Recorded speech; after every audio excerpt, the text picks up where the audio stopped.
क्योंकि मैं ऐसे एक अलौकिक धाम, चमत्कारी धाम के बारे में बताने जा रहा हूँ। जिस धाम पे जाने से लोगों के 4th स्टेज के ब्लड कैंसर, बहुत सी गंभीर बीमारियां ठीक हुई हैं। और ये मैं नहीं कहता, ये लोग वहां आके खुद कहते हैं। आइए बात करते हैं उस धाम के बारे में। पहले उस धाम का नाम बता दूंगा आपको। उस धाम का नाम है मनौना धाम, जो खाटू श्याम जी का मंदिर है। और ये धाम किस जगह स्थित है? ये उत्तर प्रदेश के बरेली के अंदर जिला पड़ता है आंवला, उसके अंदर ये मनौना धाम स्थित है। जहां के महंत श्री ओमेंद्र जी महाराज, जो एक अभिमंत्रित जल पिलाते हैं। भाई उनके ऊपर उन लोगों का कहना है कि उनके ऊपर खाटू श्याम जी का हाथ है। वो जब जल पिलाते हैं तो लोग ना 4th स्टेज के कैंसर, आंखों में दिक्कत, हार्ट में दिक्कत, ऐसी बहुत सी गंभीर बीमारियां ठीक हो जाती है। तो ऐसे कुछ वाक्य मेरे साथ हुआ, वो वाक्य मैं आपके सामने रखने जा रहा हूं। पिछले 15 जुलाई को मेरी मम्मी के सर में दर्द उठा, जिसका इलाज हमने करवाया। टेस्ट हुए, एमआरआई ब्रेन हुआ, एमआरआई स्पाइन हुआ, एक होता है पेट सिटी जो पूरी बॉडी का होता है। तो पेट सिटी के अंदर एक बात आई, रिपोर्ट में एक बात आई कि मेरी माता जी की आंखों के पीछे ना एक गांठ है, दिमाग के नीचे और आंखों के पीछे। हो सकता है वो कैंसर हो या ट्यूमर हो। ट्यूमर और कैंसर बात एक ही है। तो हमने उसका बायोप्सी टेस्ट कराया। पहले बायोप्सी में कैंसर नहीं आया। डॉक्टर बोला जी मुझे डाउट है कि पेट सिटी में कैंसर लिखा हुआ है। हम और डीपली जाके पूरा बेहोश करके वो बायोप्सी करेंगे दोबारा। हमने दोबारा बायोप्सी कराई, उसमें भी कैंसर नहीं आया, पर वो गांठ थी। अब वो गांठ ये नहीं बताती कि भाई इंफेक्शन की है या कोई और कारण है उसका। इसी बीच क्या हुआ, हम मम्मी को एक अस्पताल में ले गए। दिल्ली का बहुत नामी अस्पताल है, दिल्ली का, देश का बहुत नामी अस्पताल है। अब वहां पे जब हम लोग गए ओपीडी में, तो डॉक्टर साहब कहते हैं कि भाई मुझे तो लग रहा है अभी आप दवाई ले लो, काम चल जाएगा। जो उनके जूनियर डॉक्टर थे उनकी टीम से। तो हम चले गए जी। इसी बीच क्या हुआ, 26 अक्टूबर के लिए हम निकल गए मनौना धाम के लिए। 26 अक्टूबर को मनौना धाम के लिए निकल गए। तो मेरी मम्मी और मेरी ताई दोनों साथ गई थी। अब जब हम लोग पहुंचे वहां, तो हमने देखा बहुत लोग हैं, मतलब बहुत लोग लाइनों में लगे हुए हैं, बहुत लोग टोकन लेने के लिए खड़े हुए हैं। अब वहां जैसे भाई बात करी, मैंने कहा आप कहां से आए हो? कोई कह रहा जी मैं ओडिशा से आया हूँ, कोई कह रहा जी मैं नागपुर से आया हूँ, कोई कहीं से आया है। मतलब पूरे देश के लोग वहां मौजूद थे। तो ऐसा चमत्कारी धाम, भाई ऐसा क्या चमत्कार होता है वहां? तो हम लोग, मतलब मैं तो गया ही था दर्शन करने के। भगवान के अंदर मेरी श्रद्धा ये है कि भाई अगर हम डॉक्टर को ट्राई कर रहे हैं तो ये भगवान के दर पे भी जाना चाहिए, मत्था वहां भी टेकना चाहिए। क्योंकि जन्म देने वाला वो, जन्म लेने वाला वो, सांस देने वाला वो, करता वो, धरता वो, हम तो कुछ भी नहीं है। तो जब हमने वहां महाराज जी से मिले, दर्शन हुए महाराज जी के, उन्होंने जल पिलाया।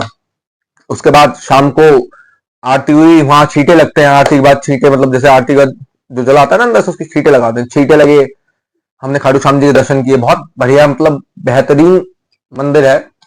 मतलब इतना मन लग जाएगा उस मंदिर में। वहां से हम आ गए घर वापसी। अब क्या हुआ, डेली उस जल को पीने का एक नियम है। नियम क्या है कि सुबह 11:55 से पहले वो जल पीना है, एक ढक्कन डेली। हमने जल पिलाना शुरू कर दिया। अब 4 नवंबर को हम दोबारा उसी अस्पताल में गए, वहां के डॉक्टर से मिले। उन्होंने कहा जी एडमिट करना पड़ेगा, सर्जरी भी हो सकती है, बाकी हम टेस्ट कराएंगे। तो हमने 5 को एडमिट कर दिया, 5 नवंबर को एडमिट कर दिया। अब 5 नवंबर को टेस्ट हुए, 6 नवंबर को टेस्ट हुए, 7 नवंबर को टेस्ट के बाद शाम को डॉक्टर साहब मुझे बताते हैं कि जी कल मैं सर्जरी कर रहा हूँ स्पाइन की। क्योंकि स्पाइन की जो हड्डी होती है ना, L7 करके हड्डियां होती है, उसमें से एक हड्डी कोई बढ़ रही है, जिससे फूड पाइप के ऊपर असर पड़ रहा है। हमने कहा ठीक है। अब उन्होंने सर्जरी का प्लान हो गया। कह रहे पर ये है भाई सर्जरी तो मैं करूंगा, पर कल सुबह एक एक्सरे करा लूंगा 8 तारीख की सुबह। मतलब कुछ दवाई डाल के निकलवा के देखेंगे, बाकी फिर मैं सर्जरी कर लूंगा। अब उस दिन भी हमने जल पिलाया था, 26 तारीख से लगातार जल पिलाई रहे थे मम्मी को। अब जब 8 तारीख की सुबह होती है, तो 7:30 8 के लगभग मेरी मम्मी को ले जाया जाता है एक्सरे के लिए। एक्सरे हो जाता है। अब भाई ऑपरेशन थिएटर का टाइम था 10 बजे ले जाने का। तो देखो बाबा का ऐसा चमत्कार देखो कि जिसकी माँ हॉस्पिटल में है, एडमिट है, वो ओटी में जाने को तैयार है। उस बेटे को अचानक नींद आ गई, जैसे कि मुझे नींद आ गई, क्योंकि पूरी रात मैंने आराम से नींद पूरी करी है। अब मैं उठा 11:30-12 बजे। मैंने कहा यार भाई ये तो ओटी में ले जाना था मेरी मम्मी को, ऑपरेशन था। जैसे मैं पूछने के लिए चला डॉक्टर से या नर्स से कि भाई डॉक्टर साहब कहाँ हैं, तो डॉक्टर खुद ही आ गए। उन्होंने कहा भाई आपके लिए बहुत अच्छी खबर है कि भाई सर्जरी नहीं हो रही है, 100% ज्योति नहीं है सर्जरी की। मगर जी ऐसा क्यों, आप तो कह रहे थे भाई कल शाम तक प्लान था, सुबह प्लान था, आप सर्जरी करोगे। कह रहे भाई हमें लग रहा है ये दवाइयों से ही ठीक हो जाएगा, सर्जरी की अभी जरूरत ही नहीं है, अभी दवाई खिलाओ, कोई दिक्कत नहीं। तो जब मेरे साथ ये वाक्य हुआ, उस बात को सुनने के बाद मेरी ना आंखों में आंसू आ गए कि भाई ये चमत्कार है, ये साक्षात मतलब वहां ना मनोरम धाम में भगवान ही बैठे हुए हैं कि जिस व्यक्ति को सर्जरी लिख दी गई हो उसकी सर्जरी नहीं हो रही। तो एक बार मैं आप सभी देशवासियों से आग्रह करूंगा कि जिसके मतलब किसी के जानकारी में, किसी के रिश्तेदारी में, परिवार में किसी को कोई भी किसी प्रकार की दिक्कत है, फोर्थ स्टेज का कैंसर हो, मतलब कुछ भी दिक्कत हो, तो एक बार अवश्य आप मनोरा धाम जाएं, वहां पे जाके लाइन में लगे, टोकन ले, पहले टोकन से नंबर आ जाएगा, फिर महाराज जी के दर्शन करें, वो जल पिलाएंगे। और जल का जो नियम है, सुबह नहा धो करके 11:55 से पहले वो जल पीना है, एक ढक्कन डेली। आप हर महीने जाओ, लाभ मिलता है।